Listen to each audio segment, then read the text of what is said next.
Hello student, logic class में आपका स्वागत है। आज हम लोग पढ़ने वाले हैं कक्षा 11वीं केमिस्ट्री में। आज से अध्याय नंबर 3 स्टार्ट करेंगे और इस अध्याय 3 का नाम है तत्वों का वर्गीकरण एवं उनके गुणों में आवर्तीता। उनके गुणों में क्या पढ़ने वाले हैं? आवर्तीता को समझने वाले हैं, जिसे हम आवर्ती गुण कहेंगे। ठीक है, तो सबसे पहले हम तत्वों का वर्गीकरण को समझेंगे। इसकी वर्गीकरण की आवश्यकता क्यों पड़ती है, इसकी छोटी सी स्टोरी बताऊंगा। ये जो पूरा चैप्टर है स्टोरी की तरह चलेगा, एक कहानी की तरह चलेगा। हम तत्वों की वर्गीकरण की आवश्यकता और तत्वों का वर्गीकरण किस प्रकार से करते हैं, कौन कौन से वैज्ञानिक जिन्होंने क्या किया था, तत्वों का वर्गीकरण किया था, इस प्रकार से किस प्रकार से अपने पास आवर्त सारणी जो है उसका निर्माण हुआ था। ठीक है, तो चलिए स्टार्ट करते हैं। सबसे पहले मैं आपको तत्वों का वर्गीकरण की आवश्यकता से पहले तत्वों का वर्गीकरण क्या होता है समझाता हूँ। देखो, तत्वों का वर्गीकरण ये है कि हम लोग क्या करते हैं, समान गुण वाले तत्वों को, जैसे हमारे पास बहुत सारे तत्व होते हैं, तो सभी समान गुण वाले तत्वों को क्या करते हैं, एक निश्चित क्रम में भौतिक गुण और रासायनिक गुण के आधार पर क्या करते हैं, व्यवस्थित करते हैं। ठीक है, ताकि क्या हो जाए, उनको समझना और जानना क्या हो जाए, आसान हो जाए और हम लोग उसको क्रमबद्ध तरीके से क्या कर सकें, अध्ययन कर सकें। ठीक है, इसलिए तत्वों का क्या करते हैं, एक निश्चित क्रम में किसी न किसी आधार पर क्या करते हैं, वर्गीकरण करते हैं। ठीक है, ये मैंने आपको तत्वों का वर्गीकरण समझा दिया। अब हम लोग देखते हैं कि तत्वों के वर्गीकरण की आवश्यकता पड़ती क्यों है। ठीक है, देखो इसकी एक छोटी सी कहानी है। कहानी ये है कि सन 1800 तक 31 तत्व मिल चुके थे। ठीक है, सन 1800 तक 31 तत्व मिल चुके थे और सन 1865 तक 63 तत्व का ज्ञान हो गया था। ठीक है, 63 तत्वों का ज्ञान हो गया था। ठीक है, फिर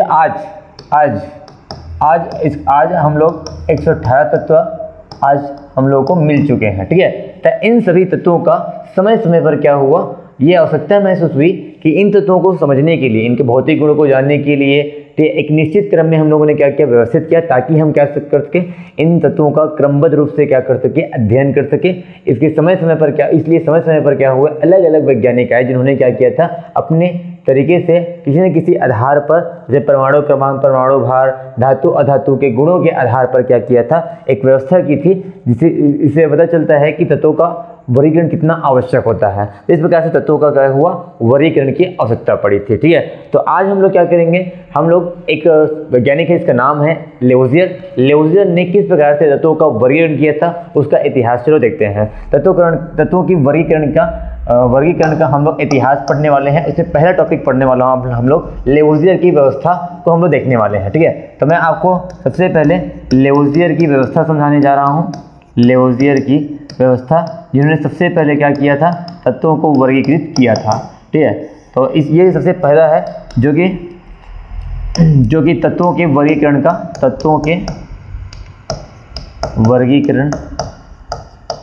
का एक विकास या आप बोल सकते हो इतिहास हम कह सकते हैं।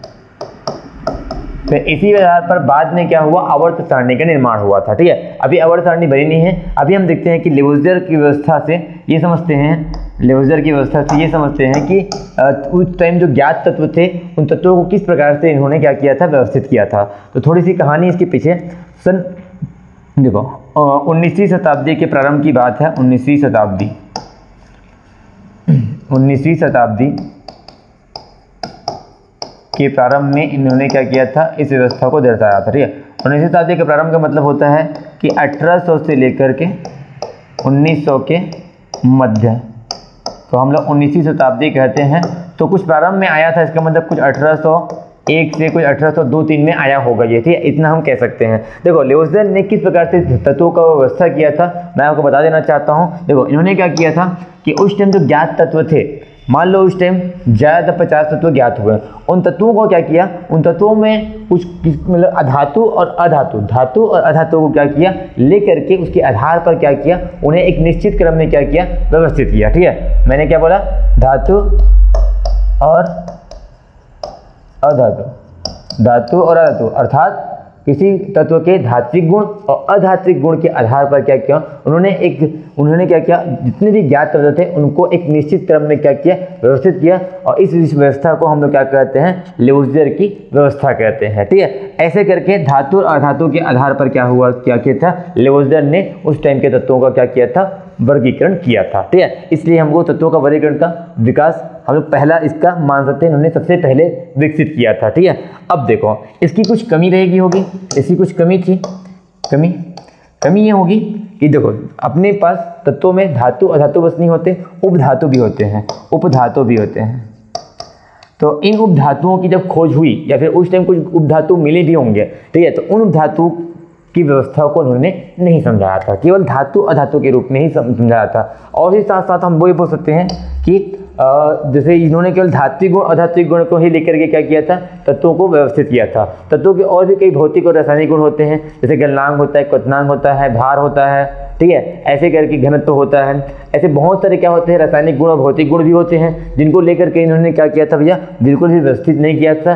अर्थात हम कह सकते हैं कि लेवज़ियर की जो व्यवस्था थी वो कुछ ही गुणों को लेकर के व्यवस्था की गई थी, इससे हम लोगों को पूरा उस तत्वों का ज्ञान नहीं हो पाता। तो इसकी क्या थी, दूसरी कमी थी। ठीक है, ये आपको याद रखना है। तो इस प्रकार से आपने समझा कि लेवज़ियर की व्यवस्था में क्या क्या कमी रह गई थी। इस प्रकार हम कह सकते हैं कि लेवज़ियर की व्यवस्था जो है वो क्या हो गई, अधूरी है, या फिर बोल सकते हो कि एक असफल रहा। इसके बाद जो आगे वैज्ञानिक आता है जिसका नाम है डोबेरानन ने क्या किया था, एक त्रिक नियम दिया था, उसको मैं अगले वीडियो में आपको डिस्कस करूंगा। मैं इस वीडियो में आपको इतना बताना चाह रहा था तत्वों की वर्गीकरण क्या होता है, तत्वों की वर्गीकरण की आवश्यकता कब पड़ती है, कितने कितने तत्व समय समय पर ढूंढे गए थे या फिर पाया गया था, और साथ ही साथ उन तत्वों को किस प्रकार से लेवज़ियर नाम के साइंटिस्ट ने क्या किया था, अपने 19वीं शताब्दी के प्रारंभ में क्या किया था, व्यवस्थित किया था धातु और अधातु के आधार पर, और उसकी क्या कमियां रह गई थी। अब इस कमी को दूर करने के लिए, इस कमियों में कुछ और बातें ऐड करने के लिए, जोड़ने के लिए अन्य साइंटिस्ट आएंगे, समय समय पर आएंगे। मैं समय समय पर आपको क्या करते जाऊंगा, इन सबको बताते जाऊंगा। तो अगले वीडियो के लिए इंतजार कीजिए। धन्यवाद।